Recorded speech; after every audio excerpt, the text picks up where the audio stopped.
Hello, my name is Kaifin Prastyo. Some people call me Kevin, while others call me Kaifin. I'm currently studying at Pamulang University, majoring in communication studies. I made this video to fulfill an assignment for my English course.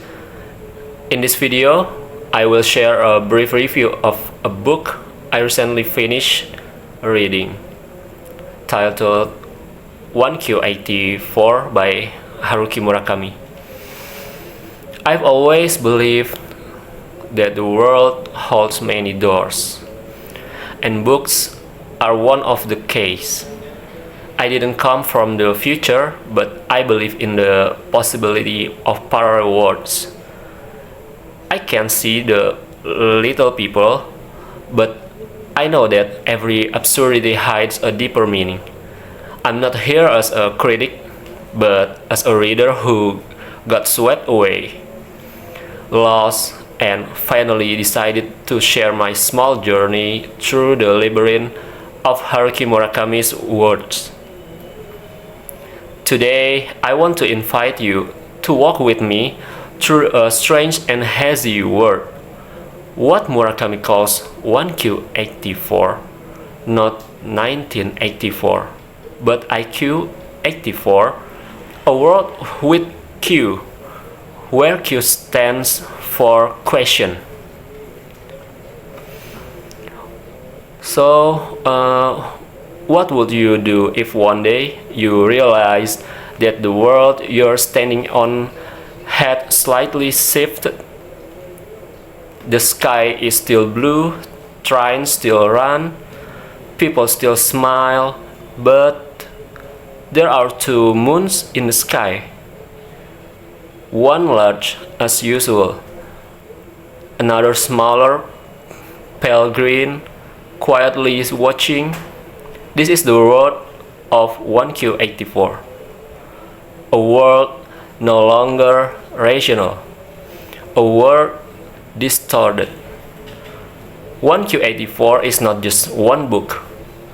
It spans 3 volumes, over 1,000 pages and thousands of possible meanings. In the first volumes, we meet Aumame and Tango, two souls walking on parallel paths, spared by time and fate, yet bound by faint childhood memories.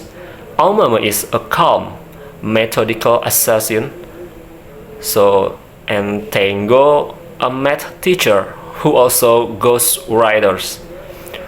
They have no idea that their steps are leading them into a different world, a world birthed by a fictional story titled Air Chrysalis. That book, Air Chrysalis, is written by a teenage girl named Fukaeri. But the story is more than just fiction. It's like a window into another dimension. Okay, little people emerge from cocoons. Words turn into reality. The world starts to crack. In the second volume, tension thickens.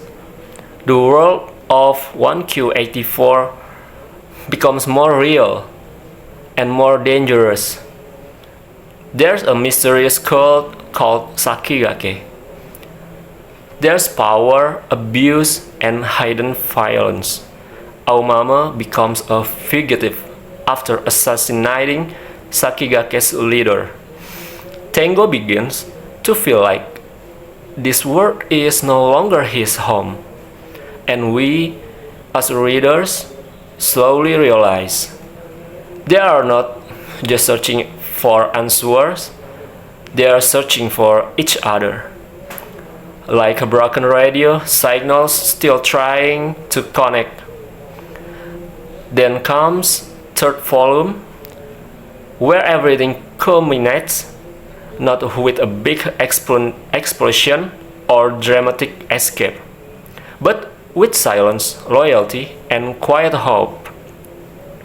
Our mama hides tango white, but look up at the sky, hoping to see the same two moons, because as long as they are seeing the same two moons, they are still in the same world. This book isn't light reading, but it's also not just about the complexity of fiction. Murakami writes with a rhythm almost like meditation. There's a repetition, strange details, a classical music, and just floating between dialogues.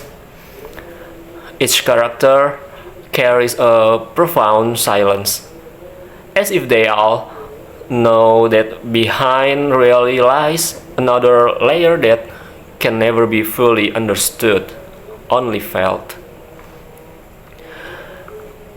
Is one Q84 a metaphor for modern alienation?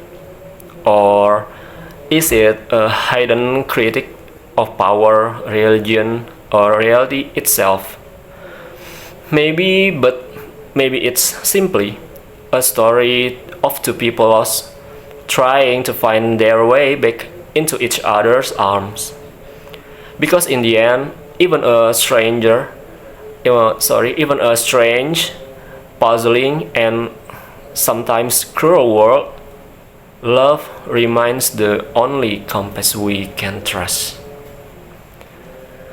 So I close this book with a strange feeling, not complete but not empty either, like waking from a dream you can explain. Maybe that's how Murakami works. He doesn't give you answer, but question. And in those questions, we find ourselves.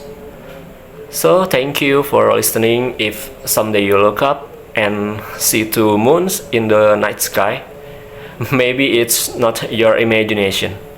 Maybe you've just stepped into the world of 1Q84. And if that's the case, don't be afraid. Listen closely. Maybe someone is calling your name from afar.